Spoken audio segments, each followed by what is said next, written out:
Ladies and gentlemen, it's officially the offseason, so it's time for my annual free agent predictions. Let's go talk about it. Oh, wait a second. That's more like it. Let's start this off with a guy who's one of the top free agents just a couple of years ago, Jordan Montgomery. And I say he stays with the Brewers. He ended up getting traded to Milwaukee at the deadline, despite getting Tommy John after a disaster of a time with the Dbacks. But the Brewers have done well with getting guys back on track before. And with Montgomery's track record, I think this is a pretty good fit. It also gives the Brewers some good depth in case Freddie Peralta and Brandon Woodruff don't come back for 2026. On to Miguel Anduhar, who had a pretty underrated season. And I say he signs to the Guardians. They could use another right-handed hitter that can hit lefties, and this year he hit .389 against lefties while posting an .822 OPS overall. He can play multiple positions as well, something the Guardians do value. Michael Conforto had a bad year with the Dodgers, but I could see the Pirates bringing him in to try to bounce back. Now, they need bats any way they can in Pittsburgh, but the problem is they don't like to spend money. This is one way, though, they could buy low on a bat that does have some upside because he does have a good track record. You know what? I'm going to keep this going for the Pirates, and I say they sign Helsley and Moncada too. He had more injuries this year, but when he played, he was solid, posting an OPS of .783. Now, since he still is an injury risk, though, he's probably not going to be able to get a long-term deal for big money, which could put the Pirates in a good position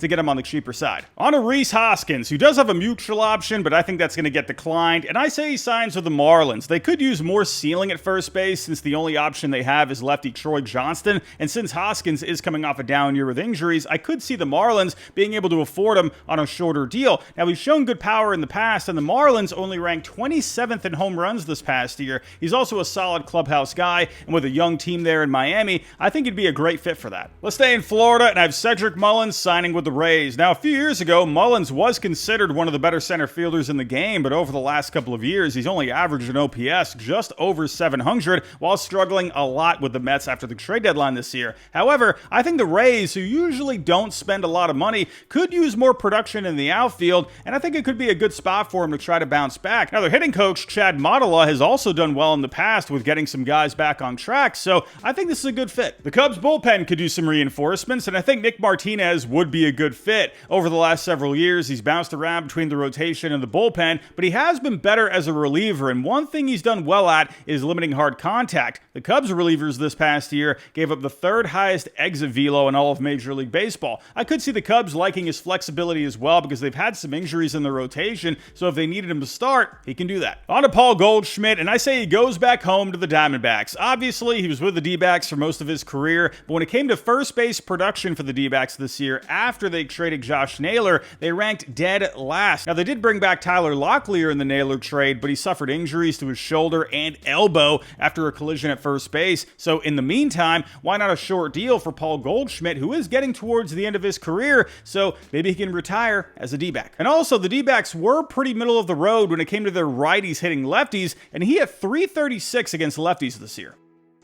I think Raisel Iglesias ends up staying with the Braves. Now, he didn't have a good first half last year, but he ended up pitching a lot better in the second half after the Braves hung on to him at the trade deadline. Now, the Braves bullpen definitely needs some upgrades, but after the good second half he had, I say keep him in the fold. On to Luke Weaver, and I think he also signs with the Braves. Now, because Iglesias did have some struggles last year, I can see the Braves looking to bring in some good insurance, and Weaver has shown the ability over the last couple of years to be solid in a setup role or as the closer. Now, the Braves also have some injury concerns in the rotation, and Weaver has said he's open to starting again. Speaking of the Yankees, I think they signed Michael Kopech. Now, he was electric for the Dodgers back in 2024 to help them win the World Series before he ran into some injuries this past year, but he should be good to go for 2026, and his velo would be a welcome addition to the Yankees bullpen because they only ranked 21st overall when it came to velocity from their relievers this past year. He'll be a really good arm to put with David Bednar at the back end of the bullpen, and they could definitely just use more bullpen help in general because they were very up and down this past year. So I do think the Yankees are going to add more here. Now, with Tim Hill becoming a free agent, I think Justin Wilson makes a lot of sense because he gets more strikeouts, and Yankees lefties this past year only ranked 28th in strikeouts per nine. Moving on to Walker Buehler, and I say he signs with the Cardinals. Now, with Chaim Bloom running the ship in St. Louis, they're going into a bit of a retool phase, but I think a buy low reclamation project with Buehler makes some sense here. They're going to be taking the pitching in a different direction, so perhaps they could figure something out with Buehler Buehler to help him get back on track. Let's talk about Walker Buehler's old teammate, Lucas Giolito, and I think he signs with the Astros. Now, I think Framber Valdez is going to head elsewhere because the Astros don't usually retain their guys on big money deals, which could open the door for someone like Giolito. Now, he had a good bounce back year this year, posting an ERA of 3.41 and a FIP of 4.17. Now, he didn't have amazing metrics, but he did get the job done this past year, and I think he's going to want to sign with a contender after being in the postseason race this year, and the Astros are going to be looking to contend. Also, I think the Astros could use some more pitching in the rotation, and I could see them going after guys like Sonny Gray or Sandy Alcantara since they're on contracts, meaning the Astros wouldn't have to give up as many prospects, and that would be good for the Astros because their farm system ranks near the bottom. Moving on to Shane Bieber, and I think he ends up signing with the Red Sox. Now, before going back to Cleveland last offseason, the Red Sox did make a serious run at him before pivoting to Walker Buehler, and they also showed interest again at the deadline before he went to the Blue Jays. Now, after he came back, he pitched well, and he pitched well in the postseason too, so I think the Red Sox are going to show interest yet again,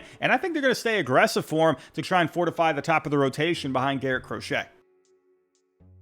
On to Luis Arraez, and I think he signs with the Rangers. Now, they had a tough season this past year offensively, and I think a guy like Arraez would make a lot of sense for them. They had the 5th lowest batting average, on-base percentage, and they were pretty middle of the road when it came to their whiff percentage. And they also had the 5th lowest on-base percentage out of the leadoff spot this year. I think Arraez would be perfect for that. They got the boppers there already with Corey Seager and Wyatt Langford, so why not a table setter like Luis Arraez? And he's also not going to cost a ton, something I think the Rangers would like because they're probably not going to break out the checkbook too much this offseason, so I think Arraez fits well financially, and him and Jake Berger can share first base and DH. I won't stop there for the Rangers, though, and I think they also signed Marcell Ozuna. Now, he's coming off a down year with some injuries, and I expect the Braves to go in a different direction to try and bounce back in 2026. Now, the Rangers, they need more bats after a down year offensively, and when it came to the DH spot this past year, they ranked dead last in WRC+. Now, again, I don't expect the Rangers to drop a lot of money this offseason,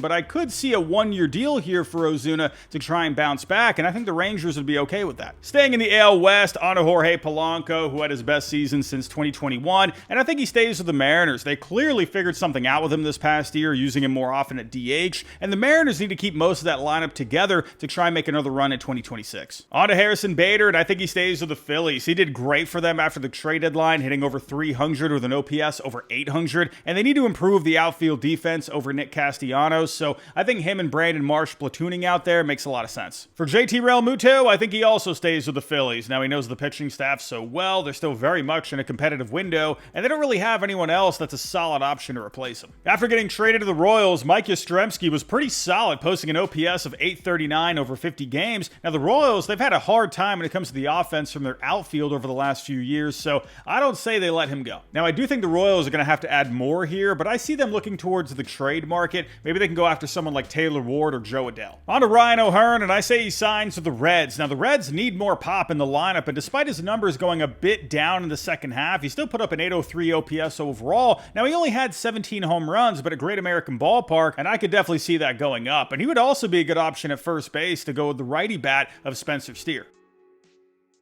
Let's talk about some closers, starting with Edwin Diaz. Now, he has an opt-out in his contract, but at this point, I have a hard time seeing him leaving the Mets. He's been so good there. Now, if he opts out, I think the Mets just end up figuring out a new contract. I say Kyle Finnegan ends up signing with the Marlins. Now, they're reportedly in the market for high-leverage relievers, but based off their history of spending, I don't really see them going for the top relievers out there, but I could see someone like Finnegan because he is going to be cheaper. Now, he does have a good amount of saves over the last few years, but he lacks the strikeout numbers to get a big contract like some of the top guys out there. Now, they have a good pitching coach and good pitching development there, so maybe they can get Finnegan to go to the next level, and the Marlins could use some more velo out of the bullpen anyway, because they ranked dead last in velo this past year. On to Devin Williams, and I think he signs with the Tigers. Now, he had a weird season this past year with the Yankees, but his metrics still looked very good with a 2.68 FIP and 13 strikeouts per 9. Now, the one thing the Tigers bullpen could use more of are strikeouts, because their relief pitching ranked dead last in strikeouts per 9 this year. I think their pitching pitching coach Chris Fetter, who has a solid reputation, would be good for Williams to find more consistency. On to Ryan Helsley, and I say he signs with the Diamondbacks. Now, the D-backs bullpen was not good this past year, ranking 28th in Fangraph wins above replacement, and their relievers only ranked in the bottom 10 when it came to velocity. Now, they have shown interest in Helsley in the past when it comes to the trade market, so I say they take advantage now and sign him even after a bad time with the Mets, and the D-backs need a for sure closer, and I think Helsley fits that mold. We might as well stick with the D-backs here, and I think both Merrill Kelly and Zach Gallen end up going back to Arizona. Now, Kelly's pitched well since going to the Diamondbacks in 2019, and even though he got traded to the Rangers this past year, I say he just goes back because he's near the end of his career, and he's an Arizona native. Now, as for Gallen, he did have an up and down year, but he did look better in the second half, posting an ERA and FIP in the threes over the final 2 months, so I say he ends up getting a short-term deal or a longer deal with an opt-out, and since it looks like he got himself right in the second half, I say he carries that momentum into next year,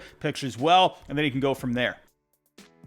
Staying out west, I think Trent Grisham ends up signing with the Angels, and I know, things seem like a mess for the Angels right now. They still need air conditioning, for crying out loud. Someone please help out the Angels when it comes to good air conditioning. Oh my God, bro. Oh, hell no, man. But they could use a solid everyday option out in center field. Now, Grisham is coming off the best season of his career and would give the Angels a solid left-handed bat, which they could use more of since it's a pretty right-handed heavy lineup. And also, I'll tie in another prediction as well. I say they trade either Taylor Ward or Joe Adell, which would allow them to fit both Grisham and Mike Trout into the outfield. I could also see them cutting ties with Jorge Soler instead after the bad year he had, which would free up DH for Trout to rotate in and out of the outfield. Let's stick with the Angels here, and I think they also bring in Tyler Mahle. Now, Mahle came back from Tommy John this past year, and he looked very good for the Rangers, but his pitching coach, Mike Maddox, just surprisingly went to the Angels. I say Mahle ends up following him there, and also he's probably not going to break the bank because of the recent injury history, say maybe a 2 or 3 year deal, something the Angels have preferred in the past when it comes to signing pitching, and with Mahle having the good year this past year, that could be a good addition for the Angels rotation that really needs to improve. Let's talk about the guys coming out of Japan, starting with Kazuma Okamoto, and I think he ends up going to the Mets. Now, he's not going to have the power of Munetaka Murakami, who I'll talk about in a little bit, but he still has a good amount, shown by 41 home runs just a few years ago, and he pulls the ball a ton, right around an average of 50% over the last few years. Now, when it came to the Mets' right-handed hitters this past season, they ranked dead last in pull percentage, and that was with Pete Alonso. Now, he's mostly a first baseman, but he can also play third and left field, something I could see David Stearns liking, because he has said in the past that he values versatility since it makes the game easier to manage. So he could take care of first base, Mark Vientos can DH, or Okamoto could maybe play third base, Brett Baty could play second, Vientos could be at first, and Jeff McNeil can cover center field with Tyrone Taylor until Carson Bangs is ready to come up. Oh, and spoiler alert, this does mean that I think Pete Alonso is going to go elsewhere. Now, I also think the Mets need to go after a top-of-the-rotation starter, but I think they're better suited to go do that on the trade market. They got 3 young pitchers in Nolan McLean, Jonah Tong, and Brandon Sproat, along with a top prospect like Jet Williams they could work a package around. Maybe for someone like Tarek Skubal, you can call the Brewers about Freddie Peralta. David Stearns has connections with him from his Brewers days. Maybe Joe Ryan on the Twins, maybe Sandy Alcantara on the Marlins, whatever it may be, but I think the Mets go do that via trade. On to Tatsuya Imai, and I think he signs with the Giants. Now, with Imai, he has great stuff when it comes to the breaking and off-speed pitches. Now, with the fastball, it does have good velo, but he has a lower arm slot, so you're going to see more arm glove side movement, and when you combine those two aspects, the good stuff with the secondaries, but not a lot of life on the fastball, that has kind of been the Giants' sweet spot. He also gets a lot of ground balls, right around 48% this past year, and with the Giants having good gloves like Willie Adames and Matt Chapman behind him, that's a nice fit if you ask me. The Giants are always looking to spend, they're in win-now mode, and they do have a geographic advantage being on the West Coast. On to the other big bat coming out of Japan, Munetaka Murakami, and I say he signs with the Padres. Now, at the time of this recording, they're still looking for a new manager in San Diego, but whoever that ends up being needs to emphasize more power in the lineup since they only ranked 28th in home runs this past year. Why not get a head start on that with Murakami, who's already hit 246 of them in Japan, and he's only just about to turn 26 years old, for crying out loud. Now, I will say one area that he does need to improve on is the plate discipline, since he's struck out close to 30% over the last 3 seasons in Japan, and that could be an issue with the better pitching in the major leagues. Now, with the Padres, I think they would be a good fit for that, since they have the lowest strikeout percentage over the last 3 seasons, so I think they could help him out to get that K rate down. And like I said with MI, they also have the geographic advantage being on the West Coast.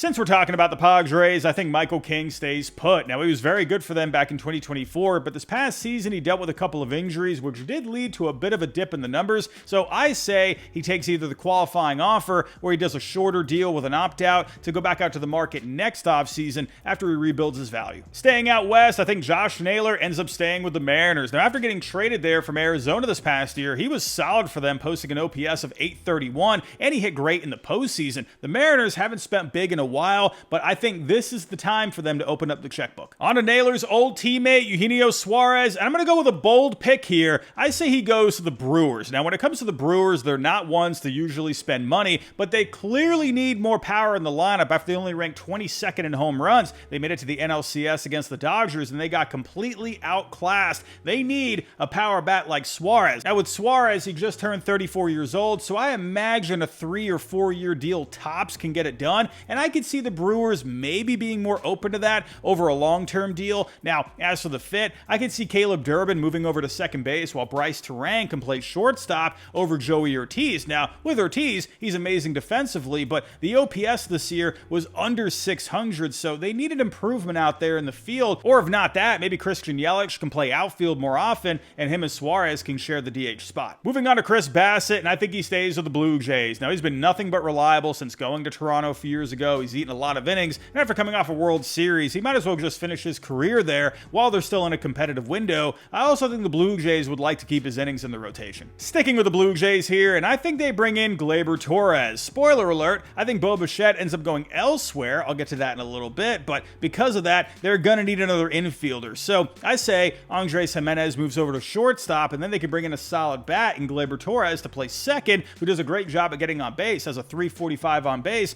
over the last 3 years. And also, he has good experience in the AL East. Now let's get to Bo Bichette, and I think he signs with the Tigers. They swung and missed on Alex Bregman last offseason, and after another early exit this postseason, along with the offense slumping in the second half, they need to add to this lineup, so here's their chance. Now, I think this is a good fit because they had the third highest strikeout per nine rate in the major leagues this year. They were pretty middle of the road with the contact percentage, and they only ranked 28th overall in shortstop production this past season. So Bichette is going to shore up all of that. And also, with Tarek Skubal not likely to stick around the way the negotiations have been going, the Tigers are going to have more money to spend, and sure, I could see him eventually moving to second base because the metrics defensively aren't very good, but overall, I think this is a great fit. On to Cody Bellinger, and I think he stays with the Yankees. After losing Juan Soto last offseason, Bellinger ended up being a solid replacement. No, not the numbers that Soto put up, but very good overall. OPS of an .813, WRC plus of a .125, 29 home runs to go along with it, which was the third highest in a single season for him in his career. I think his versatility also fits great with the Yankees because he can play both the outfield and first base, and with guys like Paul Goldschmidt and Trent Grisham hitting free agency, Spencer Jones being a question mark with the amount of strikeouts that he has, and Jason Dominguez coming off an inconsistent year both offensively and defensively, I think keeping a sure thing like Bellinger makes a lot of sense. Now, I'm also going to add that since I see the Yankees spending on Bellinger to keep him around, along with spending on some bullpen help like I mentioned earlier, I could also see them being active in the trade market. Perhaps they could use either Spencer Jones or Jason Dominguez to help land someone more established like Stephen Kwan, maybe Brendan Donovan or Alec Burleson from the Cardinals, maybe even Tyler Soderstrom from the A's if they wanted to deal him. And the Yankees, they do got some young pitching they could send back. Staying in the AL East, and on to another closer out there, Robert Suarez, and I think he signs with the Orioles. Now, Felix Bautista is going to be out after getting shoulder surgery, and with the Orioles looking to bounce back in 2026, they're going to need another reliable closer, and Suarez, I think, fits the bill great. He had a great season last year, saving 40 games, but his high velocity and strike throwing is exactly what the Orioles need. Their bullpen was not very good this past year, and they ranked near the bottom when it came to velocity and walks per nine, something Suarez is going to be able to help out with. On to Ranger Suarez, and you know what? Let's have both Robert and Ranger Suarez sign with the Orioles. It was a disappointing year for the O's in 2025. They're looking to bounce back next season, and a big reason for their down year was the starting pitching, which only ranked 24th overall in Fangraph wins above replacement. They need a guy at the top of the rotation, and I think a guy like Ranger Suarez makes a lot of sense because of all the postseason success that he's had. I think he's the perfect guy to help the Orioles get back to the postseason. And and I think he also fits well financially with what the Orioles like to do when it comes to spending. Now, remember last offseason, even with new ownership in the fold, Mike Elias still didn't really want to go crazy. He wouldn't even go past 4 years for Corbin Burns, but with Ranger Suarez, because of the durability issues that he's had over the last couple of years, he has missed a little bit of time with a couple of different things. I think he fits into that time frame for a contract, say a 4-year deal, maybe a 4-year deal with an option, something right around there, and I think that's going to be something the Orioles would be comfortable with. On to Alex Bregman, who did opt out of his contract, but I think he stays with the Red Sox. I've said it a million times, he's a great fit in Boston, both on and off the field. He shored up the defense at third base, brought a solid right-handed bat to the middle of the order, and he helped change the culture in the clubhouse. He did great with the young guys as well, brought solid leadership to Boston, and along with that, I don't see a great market for him out there, so I think in the end, Scott Boras and the Red Sox are going to come together, find a middle ground for a new contract. On to Pete Alonso, and I think he signs with the Red Sox. Now, the Mets found a way to retain him last year on a short-term deal, but this time around, I don't see David Stearns budging on a longer-term deal when he has options in-house like Mark Vientos and cheaper options on the free agent market like Ozuna Okamoto, like I mentioned earlier. This opens the door for the Red Sox, who only ranked 15th in home runs this past year and only 29th in WRC Plus when it came to the cleanup spot in the order. His right-handed power bat would be a perfect fit at Fenway Park, and if Tristan Casas comes back, both of them could share first base and DH. On to Kyle Schwarber, and I think he stays put with the Phillies. Now, listen, I would love Schwarber's big bat to come back to Boston, but there's just too many boxes checked off here with the Phillies. He has a good relationship with the organization and the city of Philadelphia. He's great in the clubhouse, and the Phillies have the money to get a deal done. And losing him would be a huge hit to the power in their lineup because the next guy up this past year was Bryce Harper with 27, so that's going to be a hard time replacing that kind of power. Now, Schwarber's a power bat that I think is going to age well, kind of like Nelson Cruz, because he just gets better each year, even in his 30s. So I think Dave Dombrowski, he's going to put the money down to keep this guy around. Now, because I have the Phillies spending a lot to bring back Schwarber, Realmuto, and Bieber, I say they turn to their top 3 prospects, Andrew Painter, Aiden Miller, and Justin Crawford, to help them out in 2026. But also, I could see Dombrowski getting creative on the trade market with guys like Alec Boehm and Nick Castellanos to bring in other talent. On to Dylan Cease, and I think he signs with the Cubs. Now, with Cease, he had a down year ERA-wise with a 4.55, but the metrics still look very good. He had a 3.56 FIP, led the major leagues in strikeouts per 9, and the vertical movement on both his fastball and curveball still ranked near the top, while his slider and changeup ranked very well when it came to the Stuff Plus. Tie that with the Cubs only ranking 25th overall in Stuff Plus and 26th in strikeouts per 9 with their starting pitching over the last couple of years. I think Cease would be a huge improvement for this rotation. And also, with Kyle Tucker going to draw a lot of interest, along with the Cubs having younger internal options, I could see them just using that money elsewhere, so why not use that money to address the need in the rotation? Moving on to Framber Valdez, and I think he signs with the Blue Jays. Now, I said earlier that Chris Bassett is going to come back, but Max Scherzer is going to be hitting free agency. Kevin Gausman's 1 year away, so I think it makes sense for the Blue Jays to bring in someone that's going to be reliable for them to help carry the rotation for the next several years, and Framber has been one of the most consistent pitchers in all of baseball. And also, the Blue Jays infield defense ranked very well this past year, and with the amount of ground balls that he gets, I think it would be a great fit. Since I have Bo Bichette going to the Tigers, in this scenario, the Blue Jays are going to have the money to invest in a solid pitcher like Framber. Last but not least, I think the top free agent on the market, Kyle Tucker, signs to the World Series champion LA Dodgers. Simply put, Kyle Tucker is going to cost a lot of money, but the Dodgers have the money to spend, plus money coming off the books, along with an opening in the outfield after Michael Conforto didn't work out this past season. He's also hit very well at Dodger Stadium over a small sample size, and being the top free agent on the market, why not go to the team that's had so much success over recent years that's willing to pay him the big bucks? Now, he is the lone free agent prediction for the Dodgers. Dodgers fans, I'm sorry, I can't give everyone to you, but I actually also see them being active on the trade market. They have a lot of starting pitching depth they could deal to help improve other areas of the team. But everybody, those are my free agent predictions for this year. Tell me your predictions down below in the comments. Everybody, that's all I got for right now. If you're kind of the way out, hit the like button, subscribe if you're new, and I'll talk to you next time.